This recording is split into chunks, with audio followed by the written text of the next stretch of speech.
কি আমল করলে শত্রুর ক্ষয়ক্ষতি থেকে আত্মরক্ষা করা যাবে? যে আমলের মাধ্যমে শত্রুর ক্ষয়ক্ষতি থেকে বাঁচা যাবে সে আমল হলো নবী করিম সাল্লাল্লাহু আলাইহি ওয়াসাল্লামের শেখানো দুটি আমল। আমি বলতে পারি আরও সাথে কিছু আমল সম্পর্কে বলা যায়, স্পেশালি দুটি দোয়ার কথা বলতে পারি। একটা দোয়া হলো, কোনো ব্যক্তি আপনার ক্ষতি করার চেষ্টা করছে, আপনাকে হয়রানি করার চেষ্টা করছে, শারীরিক মানসিকভাবে নির্যাতন করার চেষ্টা করছে, আছে এরকম দুষ্ট প্রকৃতির মানুষ, এরকম যদি মনে হয় তো আপনি একটি দোয়া সবসময় করবেন।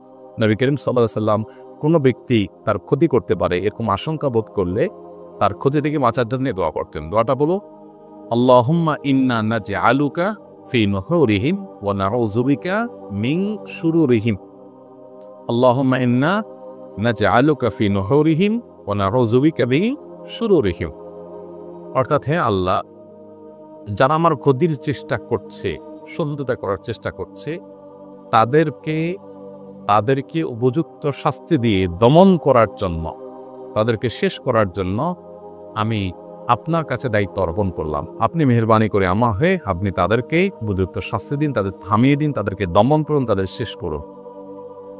নাউযু বিকা মিন শুরুরিহি, এবং আল্লাহ তাদের ক্ষয়ক্ষতি থেকে আমি আপনার আশ্রয় চাই, আপনি আমাকে রক্ষা করেন।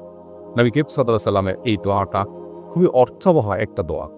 এই জন্য জীবনে কখনো শত্রু আমাদের নবী সাল্লাল্লাহু আলাইহি ওয়াসাল্লামের কোনো ক্ষতি করতে পারে নাই। কোনো শত্রুর ক্ষতি দ্বারা যখন আপনি ক্ষতিগ্রস্ত হওয়ার আশঙ্কা করবে, এই দোয়া পড়বেন, আল্লাহ রক্ষা করবেন ইনশাআল্লাহ। আবার দোয়াটা পড়ছি, আল্লাহুম্মা ইন্না নাজআলুকা ফি নুহুরিহিম ওয়া নাউযু বিকা মিন শুরুরিহিম।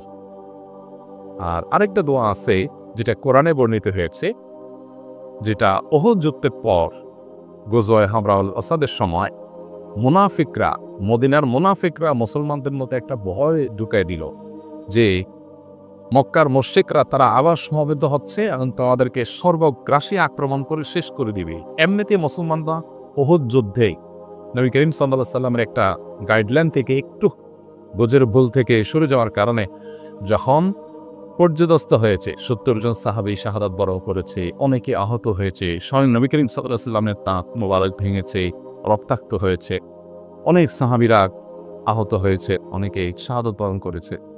এরকম নানাভাবে পর্যদস্ত এবং কঠিন একটা সময়ে যখন মুনাফিকরা এসে মুসলমানদেরকে আবার ভয় দেখাতে লাগলো যে আসছে আসল বড় আক্রমণ, যাতে মুসলমানরা মানসিকভাবে একদম ভেঙে পড়ে, এই আক্রমণের কথা যখন তারা শুনেছে তখন মুসলমানরা বলেছে, হাসবুনাল্লাহু ওয়া নি'মাল ওয়াকিল।